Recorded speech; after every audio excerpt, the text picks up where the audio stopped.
Y bueno, por no enrollarme más, te paso el testigo con esta noticia, citando las palabras de la ministra Isabel Rodríguez, que dice: la vivienda no puede ser un activo financiero o un producto de inversión.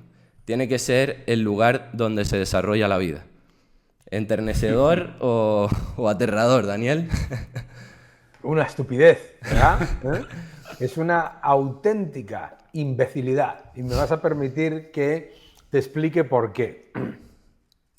Cualquier bien, para que tenga valor y para que tenga esa capacidad de que los tenedores lo valoren y lo cuiden, tiene que tener un valor de mercado, ¿de acuerdo? Claro. Lo mejor que existe para garantizar que se cuiden los inmuebles, que cuides tu casa, es que sea tuya, ¿de acuerdo? Si yo te dejo las llaves de mi coche, seguro que tú, por responsabilidad, pues tratarás bien el coche. Pero por muy bien que trates el coche, no lo tratarás como yo, ¿de acuerdo? Que soy el dueño. ¿Vale? Es más importante todavía. Si yo supiese que ese coche no lo puedo vender, o hacer lo que considere, ¿de acuerdo? Entonces el valor que le doy es menor y lo trato peor. Claro. Esto es que es muy típico del socialismo, ¿no? En el momento en el que se le da un valor pecuniario a algo, que se diga que eso es especulación, ¿no? Pero Claro. todo es especulación, no hay Claro, nadie que no más lo es. especulativo. Desde que te levantas especulas con todo. Claro, no, pero sobre todo, ¿quién es el mayor especulador de todos? El Estado. El Estado. Ella se beneficia de qué? Cuando compras, cuando vendes, cuando alquilas, cuando renuevas, cuando haces una obra, cuando tiras un tabique, Claro, y cuando encima compras muebles. especula porque te dice cuál es, o sea, te pone una cantidad, pues claro, ¿y por qué esa cantidad y no más o menos? Está especulando. Claro, pero además es que eso es muy fácil. Dice, no, es que hay que limitar el número de grandes tenedores. Ah, claro, esto es como el chiste del comunista, ¿no? Que decía, si usted tuviese 3 casas, ¿qué haría? Moto sí tengo, ¿no? Claro, es que, y claro, hasta que llegas a lo que tienes. Sí, esto lo decía perfectamente Milton Friedman, ¿no?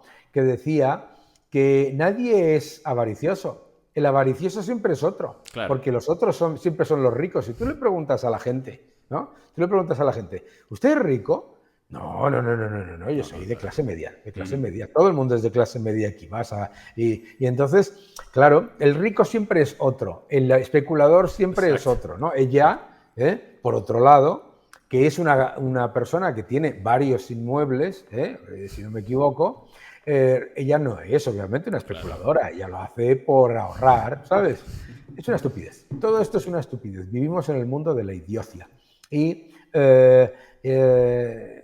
lo que está demostrado es que cuando tú quitas la propiedad privada, la inversión, la capacidad de los ciudadanos de protegerse contra la inflación desde la inversión inmobiliaria o cualquier otra, en el momento en el que quitas eso, lo que se va por el otro lado es el acceso a la vivienda y la calidad de la vivienda. Claro.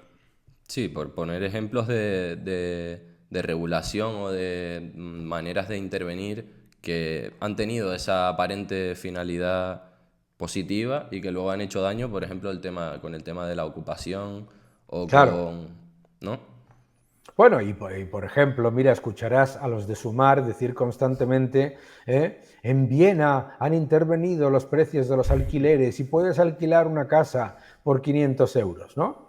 Y yo siempre les digo lo siguiente, yo voy a hacer el arbitraje, Yo te doy los 500 euros, ¿de acuerdo? Y tú me buscas la casa. Y la diferencia entre lo que pagues, la pagas tú. Claro. O al revés, o al revés. La diferencia entre los 500 y lo que cueste, me la quedo yo, ¿no? Claro. Claro. O sea, en realidad es una narrativa comercial, política que carece de fundamento, ¿no? O sea, pero no carece de fundamento, sí tiene un fundamento. Y esto es lo importante que lo entendáis los jóvenes. Ninguno de estos mensajes intervencionistas está hecho por tontos. tiene un objetivo, Claro, que es claro. el de crear clientes rehenes y el de incentivar la envidia, ¿vale? Tú no tienes una casa, yo tengo una casa, por lo tanto, lo que haces es enfrentar a los ciudadanos entre los que tienen casas y los que no tienen. Claro. Además, como Estado o como autoridades, a los que no tienen casa se lo haces mucho más difícil acceder, limitando el suelo, limitando la construcción, etcétera, etcétera. Lo que la gente que ve vuestro podcast, que les saludo a todos cordialmente, debe entender es que la vivienda cara y escasa no es una casualidad o una fatalidad, es una política. Y es una política para que las personas sean dependientes. El gran éxito de España como país, si yo tengo que elegir tres cosas, una de ellas sería que el gran éxito de España como país ha sido convertir a España en un país de propietarios. Sí. Porque eso le ha dado a los ciudadanos españoles riqueza, les ha dado protección contra la inflación, les ha dado además un escalón social que ha hecho que que varias generaciones que empezaron en el campo, fueron a la ciudad, en la ciudad luego los hijos fueron a la universidad, etcétera, que ya tuviesen un pequeño patrimonio del que ir partiendo para levantarse y para ser y para ir escalando, ¿no? en la sociedad. Si tú le eliminas la vivienda y la haces además dependiente del Estado, lo que haces es crear clientes rehenes, claro. Claro, o sea, digamos que es como el perro del hortelano, ¿no? O sea, digo que hay que bajar el precio de la vivienda regulándolo y a la vez regulo el mercado de la vivienda para que el suelo sea menos accesible, sea más difícil construir, haya más trabas. Entonces, Claro. ni come ni deja comer, o sea, limita por un Claro. lado y limita por el otro. De hecho, ¿por qué los partidos de izquierda dicen que hay que quitarte tu vivienda, que hay que quitarle la vivienda a alguien que la tenga y no que hay que construir más? Porque ellos lo están viendo desde un punto de vista recaudatorio. Claro.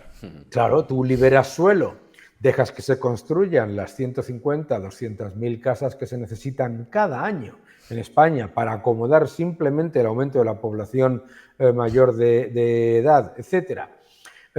¿Y qué es lo que ocurre? Claro, entonces ya no recaudas tanto por en transacciones inmobiliarias, etcétera. Claro, para ellos es un chollo. O sea, el Estado es el que más se lucra con la subida de los precios y a la vez el que estrangula la oferta, si es que es del libro, vamos. Exactamente, claro. Y después con el tema de ya la propiedad privada, es decir, puede sonar aparentemente muy bien el tema de que no se comercie con algo porque es un bien de primer orden, de primera necesidad y así no hay un lucro. Pero claro, esto como casa con la propiedad privada, pues es un atentado. Al final, si se Claro, pero permite eso... en vez de entrar en el debate de la propiedad privada, porque enseguida te aparecerá un socialista, te va a decir, no, es que la propiedad privada hay que limitarla, te lo va a decir, ¿no? Claro. En vez de por eso lo que hay que decir es lo siguiente, a ver, ¿usted qué quiere? ¿Plátanos baratos o caros? ¿Usted quiere aceite barato o caro? Claro. Bien, pues si lo que usted quiere es aceite que sea más barato o plátanos que sean más baratos, ¿qué es lo que necesita? Número uno, que sea rentable producir aceite y producir plátanos. Número dos, que haya el máximo nivel de competencia, ¿de acuerdo? Claro. Bien, pues lo que se entiende perfectamente para los alimentos, y lo entiende cualquier persona para los alimentos, lo debería entender para la vivienda. Te dicen, hay que eliminar a los fondos de inversión de la vivienda. ¿Ah? Y hay gente que dice, pues parece una buena idea. ¿Ah, sí? ¿Quiénes son los que pueden invertir centenares de millones en edificios para que luego tengas acceso a una vivienda? O sea, lo que necesitas no es limitar a los grandes inversores, Claro, sino sino todo lo contrario, fomentarlo, ¿no? claro. En efecto, sí. Efectivamente. ¿Cuáles serían las medidas que tú crees que habría que tomar en España en términos de vivienda para que... ¿Cómo empezarías Dios tú? mío. Ahora te Este doy... podcast es muy corto. Vamos a empezar. Pero vamos a empezar. Número uno. España es el país que tiene más suelo protegido de todos los de su entorno. ¿De acuerdo? Por ejemplo, En la Comunidad de Madrid el 50% del suelo está protegido. Pero y me dirás, hombre, pero Daniel, bosques, zonas preciosas, no sé qué. No, no, no, no, no. Te estoy hablando de áreas gigantescas del tamaño de Manhattan y más grandes que Manhattan, Joder. en el sur de Madrid, que son eriales, ¿de Sí. acuerdo? Lo primero es proteger un suelo que está incorrectamente protegido y proteger el que de verdad merece la pena, que eso no pasa nada, ¿sabes? Bien. Número 2. Lo que tienes que hacer es dar muchas más facilidades para que se construya, claro. Si en una ciudad si en una comunidad como Madrid la población aumenta en 120.000 personas al año en los últimos años, ¿cómo puedes siquiera empezar a pensar que la solución al problema de la vivienda es no construir y quitarle o obligar o forzar a los propietarios a que alquilen? Si Como es que no apagar tiene un ningún- fuego con un lanzallamas.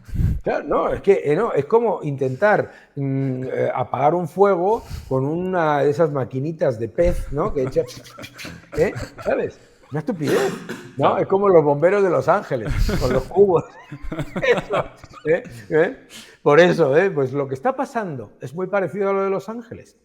El Estado, por la regulación, ha hecho que sea mucho más fácil que se disparen los riesgos de fuego, y a la vez, por la regulación, lo que ha hecho ha sido limitar la cantidad de agua. Claro. Y lo que tenemos es lo mismo, pero en vivienda. Entonces, primero, hay que desproteger suelo que no tiene ningún sentido que esté como protegido. Claro, está 2, vacío.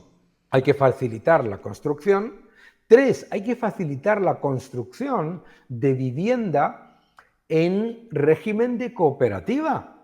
Claro. Porque yo es que ya tengo mis 57 años. Es que yo me acuerdo perfectamente cuando yo salí de la carrera, te metías en una cooperativa, ibas poniendo un dinero, te salía relativamente más barato. Había todo un mecanismo para que la gente accediese a una vivienda en una época en la que también había muchos factores muy grandes, tipos de interés altísimos, etc. Más cosas que hay que hacer. Otro problemón que hay es el de los permisos. Porque imagínate que solucionamos todos esos problemas que yo te acabo de decir. 3 años de Y burocracia. vosotros venís, me pedís un permiso para llevar a cabo una obra y te digo, no te preocupes, que en 3-4 años lo tienes. Claro. Es una barbaridad. Que además, Claro. como se presume que vas a cometer una ilegalidad, ¿no? En la construcción de vivienda. El Estado lo En la presume. construcción de vivienda y en cualquier actividad Sí, económica. claro. Ese normativismo que parte de la idea de que eres tan malvado al querer invertir y al querer crear riqueza, que lo que vas a querer es hacer cosas ilegales e ilegítimas. Especular. Especular, mientras ellos efectivamente especulan con tu suelo y con tu... Claro, no hay mayor especulador que los ayuntamientos y el Estado. ¿Y por qué crees que esto no se entiende? Porque a mí me resulta bastante sencillo. Sí. La mayoría de la fácil, gente ¿no? lo entiende, ¿eh? La mayoría de la gente lo entiende, porque fíjate cómo los partidos que tienen como objetivo facilitar la ocupación, penalizar a los propietarios, etcétera, tienen enormes problemas, porque eso también es una política, eso no es por casualidad o porque sean tontos. Claro. Eso Evidentemente. es ir poco a poco eliminando Deteriorando. la propiedad privada y la protección de esa propiedad. Y les cuesta mucho, ¿no? La gente sí lo entiende.